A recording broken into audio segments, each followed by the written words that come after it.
नगर खजुरा गांव में ज्ञानचंद नाम का एक पंडित रहता था। ज्ञानचंद बहुत ही नेक और दयालु पंडित था। वो गांव के एकमात्र मंदिर को गांव की शुरुआत में ही पढ़ता था। उसका पुजारी था। वो अपनी पत्नी विजया, बेटा दीपू और बेटी किरण के साथ सुखी पूर्वक जीवन व्यतीत कर रहा था। वहीं चूरनदास बनारस का एक ठग था। एक दिन बाबा चूरनदास बनारस में नकली ज्योतिष बनकर लोगों का हाथ देख रहा होता है। नारायण नारायण, जप ले बंदे प्रभु का नाम, प्रभु करेंगे तेरा काम। नारायण नारायण, आओ आओ अपना किस्मत यहाँ दिखाओ। धन है पर संतान नहीं, संतान है तो मकान नहीं। बाबा सब जानते हैं, कोई भी उसके लिए अनजान नहीं। बाबा जी प्रणाम, हमारा हाथ देख दीजिए। घर में सब कुछ है लेकिन पति का प्यार नहीं, उसकी नजर पराई औरतों पर रहती है। हाँ महाराज, बिल्कुल सत्य वचन। मम्मी भैंसी, तुमसे प्यार कौन बेवकूफ करेगा? क्या बोले महाराज? मैंने बोला कि मोती जैसे सुंदर शांत सुशील कन्या से प्यार कौन बेवकूफ नहीं करेगा। ये लो ताबीज और 10,000 रुपए मेरी दान पेटी में डाल दो और गंगा में डुबकी लगा कर आओ। नारायण नारायण। गंगा जी में? अरे मेरे हीरे की अंगूठी कहाँ गई? अरे मेरी भी अंगूठी नहीं है। अभी अभी बाबा के हाथ दिखाने समय मेरी उंगली में ही थी। पकड़ो पकड़ो, कोई उस बाबा को पकड़ो, मेरी अंगूठी। बनारस में पुलिस चूरनदास को ढूंढ रही थी। ऐसे में वो भागकर नगर खजुरा आ जाता है। नारायण नारायण, जप ले बंदे प्रभु का नाम, प्रभु करेंगे तेरा काम। नारायण नारायण। अरे पंडित जी, आप बाहर से आए हो लगता है। बहुत गर्मी है, आओ कुछ रस पानी कर लो, तब गांव में जाना। क्या नाम है तुम्हारा? घर है मेरा बनारस के पास, नाम है बाबा चूरनदास। चाचा, आप तो इस गांव के पंडित हो। कैसा है ये गांव, ये नगर खजुरा? बहुत ही अच्छा गांव है पंडित जी। गांव का ये एकमात्र मंदिर है और सारा दान चढ़ावा इसी मंदिर में चढ़ाया जाता है। प्रभु की कृपा से यहाँ कोई कमी नहीं है। सभी लोग अच्छे और धार्मिक हैं। वाह, जैसा सुना था वैसा ही आपने बताया। जैसा आप सोच रहे हैं ना, उससे भी कई अधिक अच्छा गांव है। आओ मैं तुम्हें अपना गांव घुमा दूं। नारायण नारायण, बहुत ही नेक विचार है आपका। आप मेरे गुरु तुल्य हैं। जैसी आपकी इच्छा। जप ले बंदे प्रभु का नाम, प्रभु करेंगे तेरा काम। नारायण नारायण। बाबा चूरनदास का गांव वाले बहुत ही अच्छा स्वागत करते हैं और उन्हें यथाशक्ति दान दक्षिणा देकर विदा करते हैं। भारी मात्रा में दान धन संपत्ति पाकर चूरनदास अपने घर चला जाता है। लेकिन लालची चूरनदास सोचता है कि जब वो एक दिन में गांव वालों से इतना धन संपत्ति एकत्रित कर पाया है तो पंडित ज्ञानचंद कितना कमा रहा होगा। ये सोचकर कुछ दिनों बाद वो फिर पंडित ज्ञानचंद के पास पहुंचता है। चाचा, ओ मेरे चाचा, देखो आपका चेला चूरनदास आया है। अरे बाबा चूरनदास, कैसे हो बंधु? बस गुरुजी, आपकी कृपा से सब ठीक है। जब से मैं आपसे मिला हूँ तब से चैन से सो नहीं पाया हूँ। बार बार मेरा दिल कहता है कि मैं आपके चरण में पड़ा रहूं। मेरे सच्चे गुरु आप ही हो, मुझे अपनी शरण में ले लो महाराज। अरे चूरनदास, आओ आओ, तुम्हारे जैसा शिष्य पाकर मैं धन्य हो गया। इतना नेक विचार रखने वाले लोग अभी के जमाने में कम ही मिलते हैं। मुझे भी एक सहायक की ही जरूरत थी। इतने बड़े गांव में एक ही मंदिर होने के कारण मुझे घरवार के लिए समय ही नहीं मिलता था। गुरुजी, आप महान हो, आप मेरे लिए साक्षात भगवान हो। आपका शिष्य बनकर मैं धन्य हो गया। बहुत ही भाग्य से आए हो चुरंदास। आज गांव के सरपंच हुकुमचंद की बेटी की शादी है। वहाँ पर गांव के लोग इकट्ठे होंगे। वहाँ सभी से मैं तुम्हारा परिचय करवा दूंगा। सरपंच हुकुमचंद की बेटी की शादी में ज्ञानचंद बाबा चूरणदास का परिचय अपना शिष्य के रूप में करवाते हैं। गांव के सभी लोग ज्ञानचंद पर अटूट विश्वास रखते थे और उनके प्रति काफी श्रद्धा थी। इसलिए वो ज्ञानचंद के साथ साथ बाबा चूरणदास को भी दान दक्षिणा देकर विदा करते हैं। जल्द ही बाबा चूरणदास ज्ञानचंद की तरह सारे गांव में फेमस हो जाता है। लोगों का विश्वास जीतने के बाद एक दिन, गुरुजी, आपको गैस की समस्या है क्या? ये गोली 1 सप्ताह तक सेवन कीजिए, हमेशा के लिए गैस दूर हो जाएगा। अरे बेटा, ये गैस मेरे मरने के बाद ही जाएगा। बहुत सी जड़ी बूटी और दवा का सेवन करके देख लिया। लाओ, तुम्हारी गोली भी खाकर देख लेता हूँ। ज्ञानचंद गोली का सेवन करने लगता है। चूरणदास उसको गोली में नशीली वस्तु मिलाकर देता था, जिसके कारण धीरे धीरे ज्ञानचंद की हालत बिगड़ने लगती है और वो पागलों जैसी हरकतें करने लगता है। एक दिन चूरणदास भगवान के मुकुट को, जो कि 15 किलो सोने से बना था, उसे गायब कर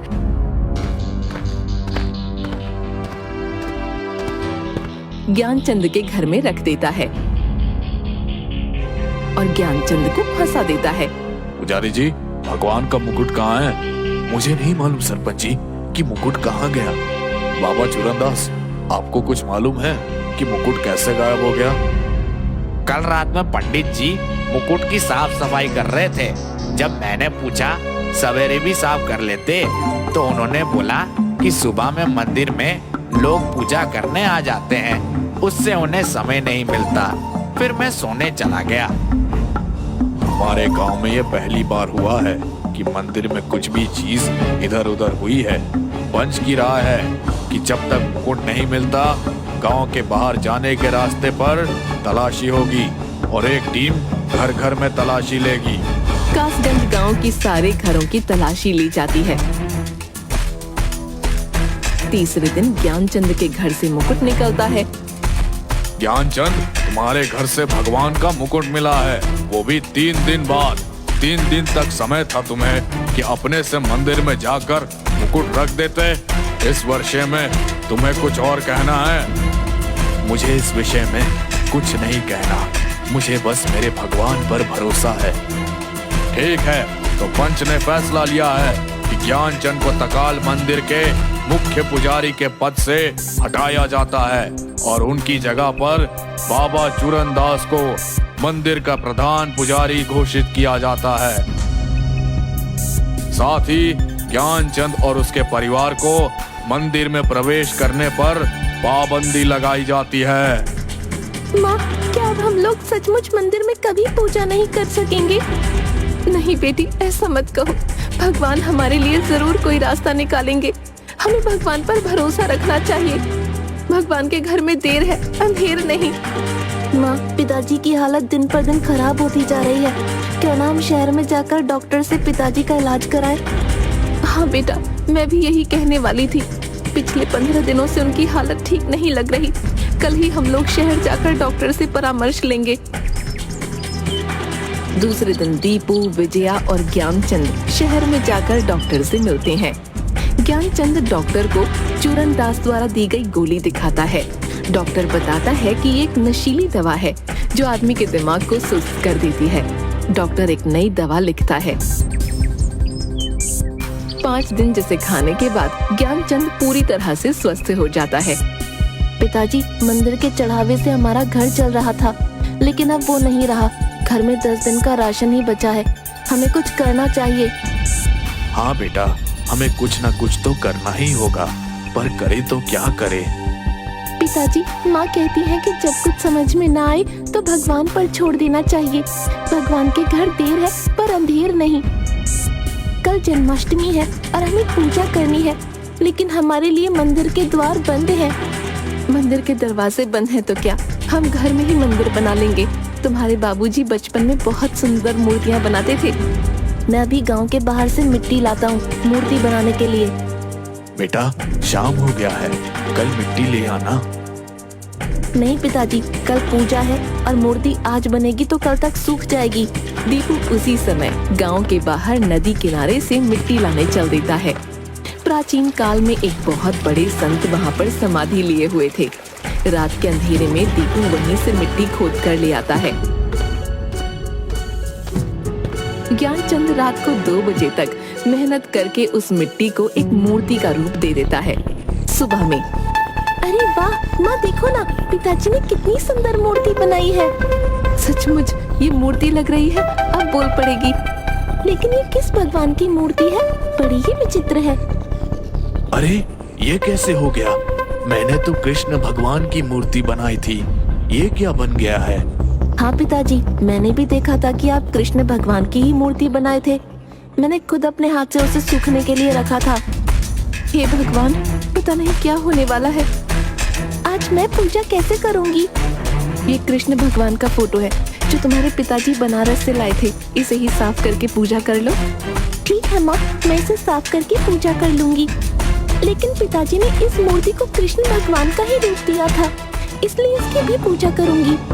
किरण उस मूर्ति को भी पूजा करते समय सामने रखती है। हे भगवान, जिस किसी ने मेरे पिताजी को फंसाया है, आप उसे सामने लाकर पिताजी की खोई प्रतिष्ठा को फिर से ला दो, यही हमारी विनती है। रात 12:30 बजे चूरनदास ज्ञानचंद के घर आता है। गुरुजी, दरवाजा खोलिए। कौन है? मैं गुरुदास हूँ, भगवान का प्रसाद बच्चों के लिए लाया हूँ। देखो कि आप लोगों को तो मंदिर में प्रवेश बंद है, तो मैं खुद प्रसाद लेकर आ गया। बच्चे भूखे होंगे, आपको भी कोई काम नहीं मिला है अभी तक। लो बेटा, इसे खा लो। धन्यवाद चूरनदास, तुमने हमारे लिए इतना सोचा। अरे ये किस देवता की मूर्ति है? पता नहीं चूरनदास, मैंने तो कृष्ण भगवान की मूर्ति बनाई थी, लेकिन सुबह में ये विचित्र मूर्ति बन गई। ऐसी मूर्ति को घर में नहीं रखना चाहिए, अब शगुन होता है। लाओ बेटा, मैं इस मूर्ति को नदी में विसर्जन कर दूं।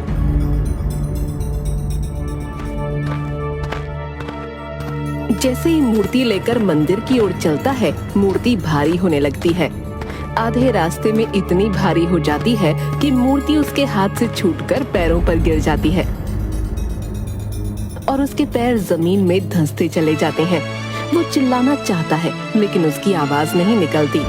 तभी मूर्ति से डरावनी आवाज आती है। बता, तूने ज्ञानचंद के साथ ऐसा क्यों किया? मैंने कुछ नहीं किया। तुम्हारे पास 12 घंटे हैं अपना अपराध कबूल करने के लिए। कल 1 बजे तक अगर अपना अपराध कबूल नहीं किया तो तुम पत्थर के हो जाओगे। हर घंटे तुम्हारा शरीर पत्थर में बदलता जाएगा। नहीं, मैं नहीं जानता कि तुम देव हो, दानव हो या गुरुदेव हो। कृपा करके मुझे यहाँ से निकालो, मेरा पैर पत्थर का होते जा रहा है। मूर्ति उसी समय वहाँ मिट्टी में धंसकर विलीन हो जाती है। सुबह में वहाँ पर भीड़ लग जाती है। चूरनदास का नीचे से कमर का शरीर पत्थर का बन चुका था। 1-2 घंटे में सभी लोग वहाँ पहुँच जाते हैं। चूरनदास के सिर्फ छाती के ऊपर के शरीर में ही जान होती है, बाकी पत्थर में बदल चुका होता है। ये कैसे हो गया बाबा? आपका शरीर पत्थर का कैसे बन गया? भाई लोग, आप पहले शांत हो जाइए, मेरे पास समय नहीं है। हो सकता है मुझे बोलते बोलते मेरा मुंह भी पत्थर का हो जाए। उससे पहले मुझे कुछ कबूल करना है। क्या कबूल करना है पुजारी जी? कुछ समझ नहीं आ रहा, साफ साफ समझाइए। मैं कोई पुजारी नहीं, बनारस का एक ठग हूँ। मैं जब से यहाँ आया हूँ तो यहाँ के लोगों का दान दक्षिणा देखकर मुझे लालच आ गया। लेकिन तुमने तो मुझे बताया था कि मैं पंडित हूँ और घूम घूम कर दक्षिणा मांगकर घर चलाता हूँ। गुरुजी, मुझे माफ कर दीजिए गुरुजी। मैं ही आपके घर में मुकुट रखकर आपको फंसाया था ताकि मैं मंदिर का मुख्य पुजारी बन आराम से रह सकूं। पंच ये फैसला सुनाती है कि इस व्यक्ति चूरनदास को मंदिर के प्रधान पुजारी के पद से हटाया जाता है और पुजारी ज्ञानचंद को फिर से मंदिर का प्रधान पुजारी नियुक्त किया जाता है। कोतवाल जी, इस बनारसी ठग को पकड़कर ले जाइए। तभी चूरनदास के शरीर में एक विस्फोट होता है और उसका शरीर जो पत्थर का बन चुका था फिर से वापस सामान्य हो जाता है। कोतवाल चूरनदास को पकड़ ले जाता है। ज्ञानचंद और उसका परिवार फिर से वही प्रतिष्ठा प्राप्त कर लेता है। आप सभी का बहुत बहुत शुक्रिया।